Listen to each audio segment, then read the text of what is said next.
O conceito da sociedade com a igreja cristã primitiva, inclusive com Paulo, é de que os apóstolos, eles eram o quê? Atormentadores. E por que eles eram considerados atormentadores? Porque eles eram fundamentalistas da fé, ou seja, pregoeiros da justiça, anunciadores de Cristo e deste evangelho, não respeitando a imoralidade nesta terra, mas anunciando Jesus em todo o tempo, em qualquer hora e em qualquer lugar. O exemplo da igreja é o edito de Jesus, é o decreto de Cristo para todo aquele que é cristão, que está me ouvindo aqui agora, que quem não guarda esta fé, que quem não guarda o vínculo do que ela ensina em Cristo Jesus, trai o corpo, trai a igreja e trai Jesus. E como diz o Senhor, aquele que me negar, eu negarei diante do meu Pai que está no céu. Então, para você que está aqui sentado aqui, você tem que já começar a se preparar e criar a ideia que você vai cair diante de um fórum desse. Se você for cristão, você vai ser criminalizado. Exatamente por este conceito. De que você não vai ficar de boca fechada. E de que você não vai ser uma vitrolinha dessa aí para editar, falar o que eles vão mandar você repetir. A lei agora é essa, quem edita é o Estado, a fé não tem mais legitimidade e não tem mais poder sobre a igreja. Você vai aceitar? Você vai concordar com isso? Porque se você concordar com isso, você não é cristão? De Jesus você não tem nada, rapaz. Se o teu ideal com Cristo é criar uma redoma de paz, de relacionamento mútuo, de concordância social, relação extra, você está fora da igreja, filhão. Porque aqui eu tenho membro aqui que o marido não entra, a mulher não entra, o vovô e a vovó também não vêm. Por quê? Porque aqui não é teatro, aqui não é cinema, aqui não é parque de diversão, aqui não é churrascaria, aqui Jesus fala! Ele ensina a fé, ele ensina a palavra, ele ensina a verdade para quem quer e para quem não quer. É que nem Paulo disse a Timóteo: prega a palavra, insta a tempo, fora de tempo, admoesta, repreende, exorta, com toda a longanimidade de ensino, porque vai vir dias que não vão suportar ouvir a regra, a doutrina, a verdade, vão ter coceira nos ouvidos. Então, Timóteo, prega a palavra, cumpre o teu ministério de bom evangelista, abre a boca e não se envergonha desse evangelho. O propósito de Cristo é instituir essa igreja no teu corpo, do qual não se envergonha do evangelho e não se submete a regras e a leis que coloca ele contra a fé. Deus deu uma mensagem para essa igreja pregar.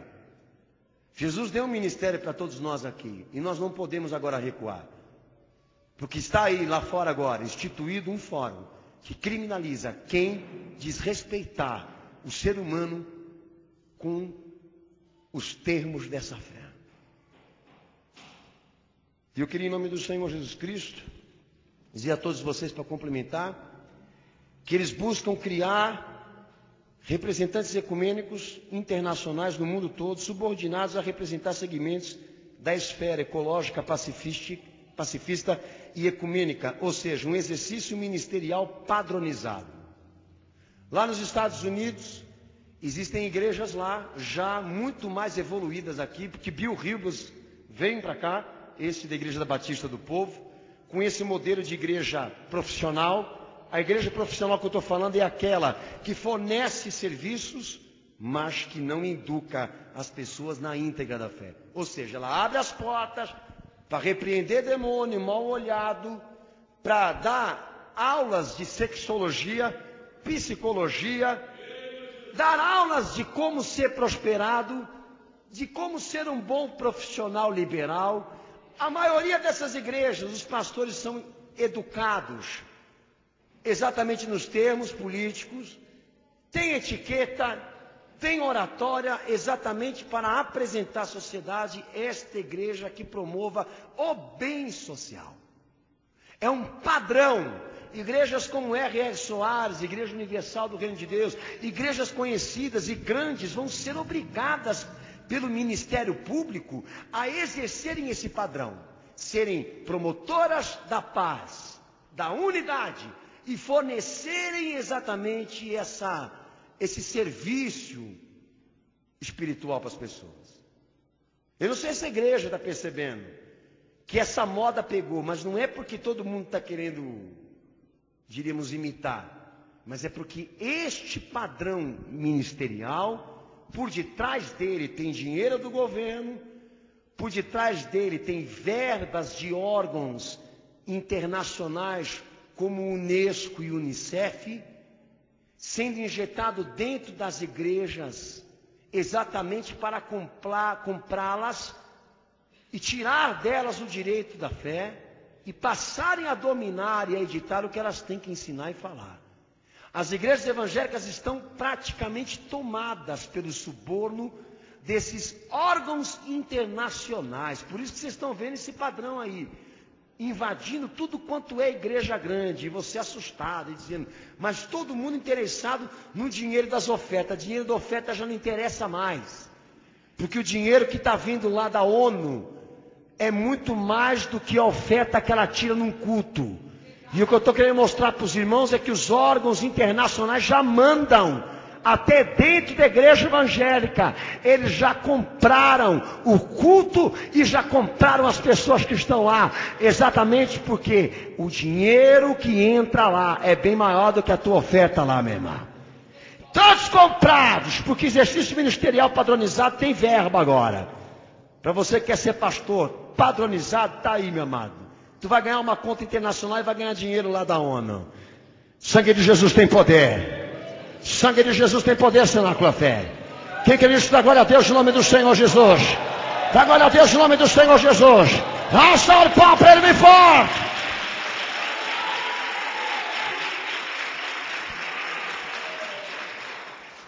Eu vou ler aqui para os irmãos. Não quero tomar o tempo de vocês aqui não, que o culto hoje vai ser bem diferente. Eu estou aqui com os 20 artigos da Igreja Católica, que eu prometi que eu ia queimar hoje. Vou queimar esses 20 artigos. Mas antes de queimar, eu vou explicar para os irmãos exatamente como biblicamente isso pode ser explicado e o que vai acontecer daqui para frente. Com a Igreja Católica recebendo do governo federal um estatuto jurídico. Ela teve 20 artigos sendo reconhecidos juridicamente junto ao governo federativo para passar a exercer como instituição religiosa uma pessoa ou uma instituição jurídica. Ela passa a ser personalidade jurídica aqui no Brasil. O Estado que é laico passou exatamente a ter uma opção religiosa que é um fato anormal, que é a profecia que Deus revelou nessa igreja e se cumpriu. A Igreja Católica passa a ser personalidade jurídica e tem um estatuto reconhecido dentro do governo federal. Eu não vou ler os 20 artigos, mas vou resumi-los aqui e vou falar o que mais interessa para a igreja e para os internautas que estão ouvindo, que são dessa fé. Não são nada ecumênicos, que nem eu.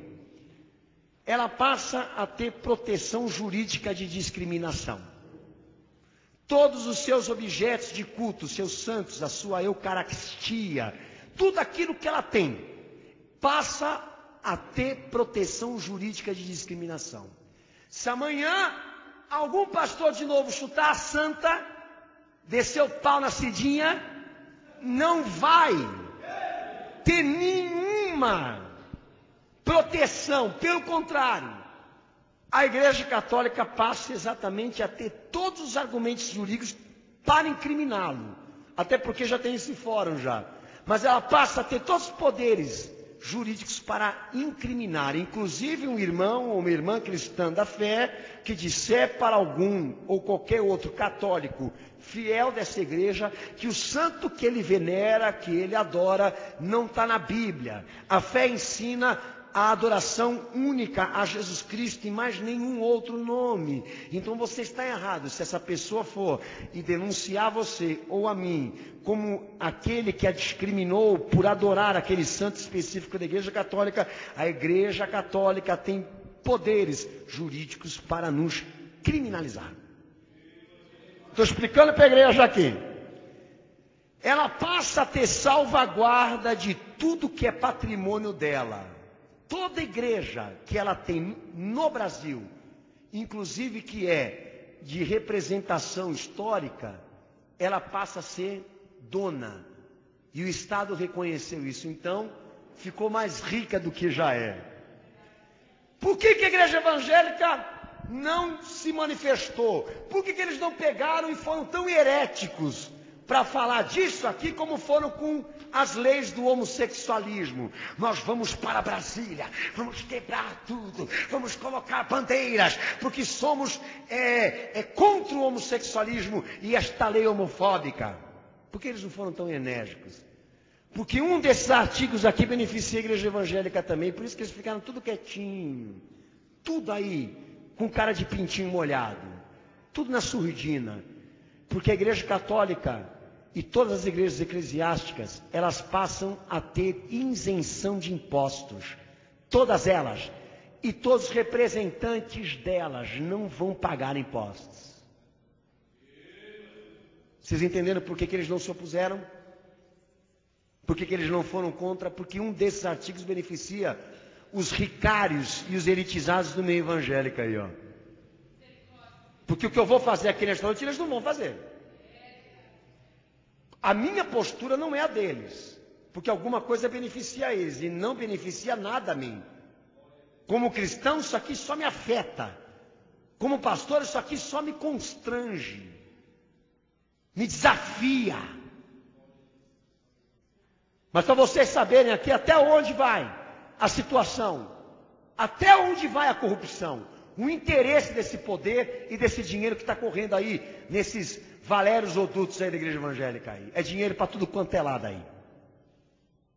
Com esse estatuto jurídico, ela passa a ter personalidade jurídica no campo institucional religioso. Ela passa a ter prioridade em escolas e na educação, nos hospitais e nos presídios. Em termos, a Igreja Católica passa a ser igreja do Estado Federal, reconhecida. Então estamos falando do quê? Que a partir do momento que a Igreja na Fé, qualquer outra igreja, não se unir à Igreja Católica, não vai ser reconhecida pelo Estado. A partir do momento que nós não nos unirmos à Igreja Católica dentro do caráter definido desse estatuto, dos seus 20 termos, nós passamos automaticamente a não sermos reconhecidos também pelo Estado, porque agora ela é uma pessoa jurídica reconhecida dentro do governo federal. A igreja está entendendo aqui? Amém. Vamos simplificar melhor para os irmãos, para relaxar, relaxa, fica calmo, deixa os braços, fica calmo, não fica durão não, relaxa, irmão, entendeu? Relaxa, fica na graça, não vai sobrar nada para você não, vai sobrar para nós que estamos aqui em cima do púlpito, por enquanto nada para você, para a gente aqui. A partir do momento que a Igreja Católica, tendo estatuto jurídico, a Igreja Católica passar a organizar, agrupar igrejas de todas as denominações e de instituições eclesiásticas, e eu não aceitar, eu não concordar em estar nesse conselho de igreja mundial, recusar esta relação, recusar essa união, recusar essa representatividade, que a Igreja Brasil para Cristo está indo, que a Igreja Assembleia de Deus está indo, que a Igreja Assembleia de Deus Madureira também vai, Quadrangular também vai, porque esse DVD fala de todas elas. A partir do momento que eu disser, eu não vou, porque a minha unidade está na palavra, não está no Estado, está na fé, está na revelação, e não no Estado. A partir do momento que eu tomar essa postura radical, o governo não legaliza essa igreja, o governo não aceita esse ministério, e nós passamos exatamente sendo, sabe o quê? Facção.